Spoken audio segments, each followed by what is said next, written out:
Bonjour à tous et à toutes, ici Savage Beast pour une revue matérielle.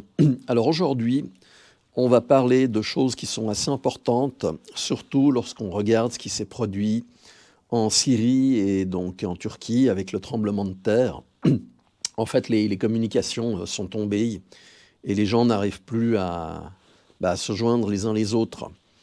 Il faut savoir qu'on dépend tous actuellement des smartphones. Et en cas de pépin, il y a pas moyen de communiquer. Alors ce smartphone est un petit peu spécial parce qu'on peut le transformer en PMR, DMR, ce qui est pratique. Donc c'est ce qu'on appelle le 446 MHz, PMR, DMR, donc D pour digital. Et puis ce sont des appareils qui marchent très bien. Alors je vais vous en présenter de trois types, hormis donc mon téléphone. Alors il faut savoir que ces téléphones sont pratiques, mais qu'on n'arrive pas à affiner suffisamment la fréquence et qu'on va déborder un petit peu à gauche ou à droite ou qu'on sera hors fréquence, difficilement s'entendre, sauf si on a des appareils qui sont compatibles. En fait, la norme PMR, il y avait 8 canaux au départ avec des sous-tons qui permettaient donc d'ouvrir ou de fermer les fréquences, de s'entendre. Et puis, il y a à peu près 2 ans, si mes souvenirs sont bons, 8 canaux supplémentaires ont été ajoutés, ce qui fait qu'on en a 16. Bon, là, c'est une partie, c'est des anciens modèles.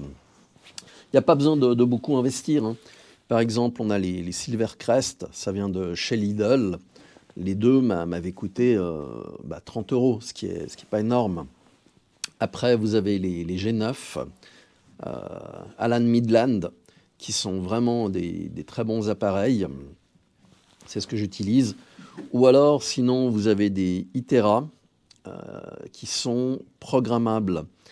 Alors, par programmable, ça veut dire que vous pouvez mettre les canaux PMR, mais s'il y a des modifications dans la distribution des fréquences, vous pourrez les changer aussi et vous ne restez pas avec un appareil qui est figé. Là, en l'occurrence, donc mes Silvercrest sont 8 canaux, mes G9 Alan Midland sont 8 canaux aussi, parce que je les avais achetés donc avant la modification des fréquences. Par contre, les Itera, j'ai pu modifier les fréquences, ajouter celles qui manquaient, et puis ça va très très bien.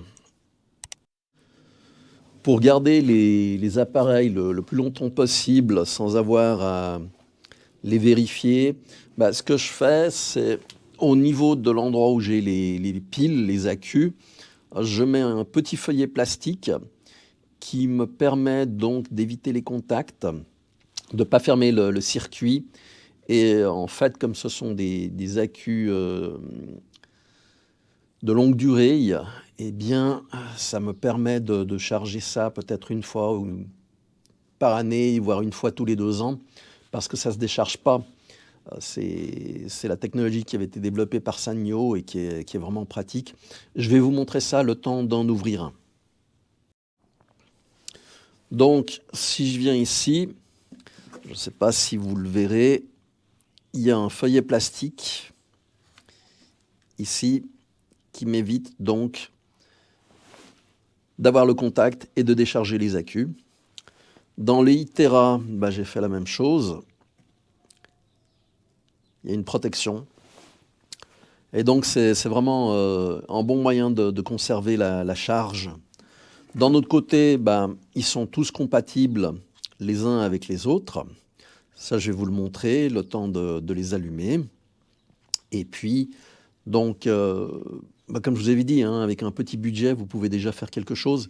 Ces voisins, si vous devez contacter vos voisins, vous avez de quoi faire. C'est utile, ça prend très peu de place, ça dure très très longtemps. Et puis après, je parlerai du plan d'utilisation, des fréquences, de ce qu'on peut faire, de la portée. Mais je vais d'abord vous montrer comment ça marche les appareils les uns avec les autres. Voilà, alors j'ai enlevé les petits plastiques de protection. Et puis j'ai mis les radios toutes sur le canal 1 en PMR. Et puis voilà, donc, si j'utilise celui-ci, voilà, on entend, donc ça marche, il n'y a pas de problème.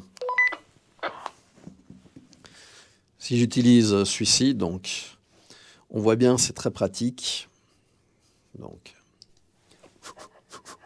1, 2, 1, 2, voilà, c'est bon.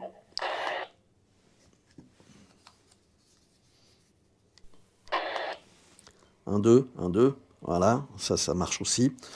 Donc c'est totalement compatible les uns avec les autres, ce qui est pratique. Donc là, on peut régler le squelch pour éviter les bruits, etc. Donc l'avantage avec ces appareils, c'est que ça consomme très peu. Vous pouvez facilement les recharger. Donc celui-ci, ça se recharge avec une prise micro USB. Il faut juste que j'ouvre.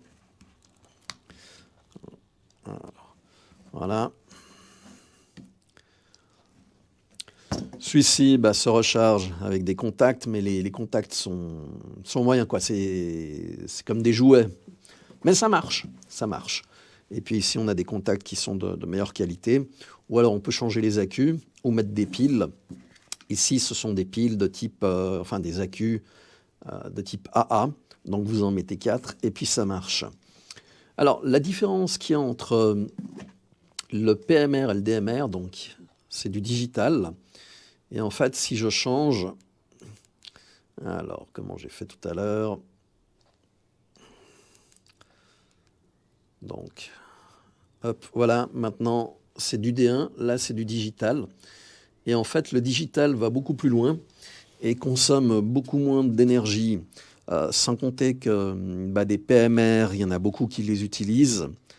Les stations de taxi, les livreurs, pour rester en contact avec la base. Mais bon, dans une situation, on va dire, dégradée, il n'y en aura pas énormément qui seront en train de les utiliser. Donc, si vous avez la chance d'avoir du PMR, DMR, donc vous pouvez basculer sur un ou sur l'autre, il y a aussi des options pour avoir des messages. Alors, ici, on voit les canaux, comme je peux les changer. Il n'y a pas de problème. Et il y a aussi l'option pour envoyer des messages. Ça fait un moment que je ne l'ai pas utilisé.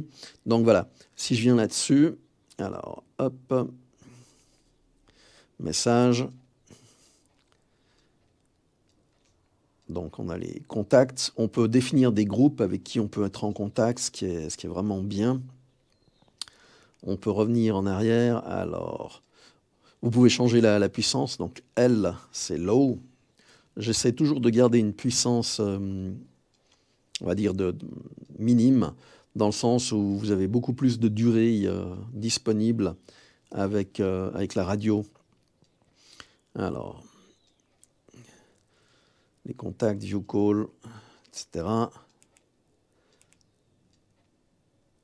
Et puis, si je remonte, hop, c'est pas bon. Je me fais toujours avoir.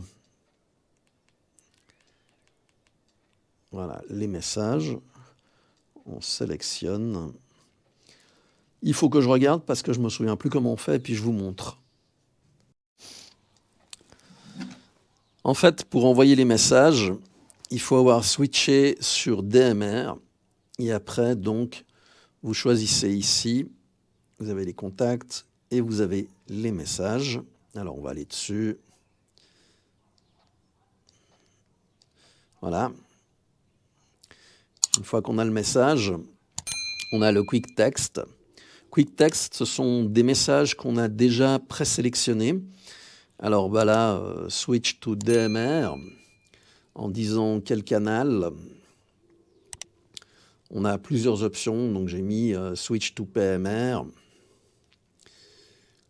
Donc 10 messages, monter d'un canal, descendre d'un canal, contacte-moi par téléphone, baisse la puissance, changer, etc. Silence radio. Et c'est très très pratique parce que même si vous êtes loin, c'est le principe des SMS ou des textos sur les téléphones. Ça va beaucoup plus loin qu'un appel par voix. C'est vraiment discret. Et puis, ça vous permet de communiquer avec très peu d'énergie, en définitive. Donc, c'est un gros avantage. Je vais revenir maintenant sur ce qu'on appelle donc le système 3-3-3. Je vais vous mettre des photos de manière à ce que vous compreniez comment ça fonctionne. Et il y aura aussi les fréquences qui sont utilisées et tout le reste. Donc voilà, à tout de suite.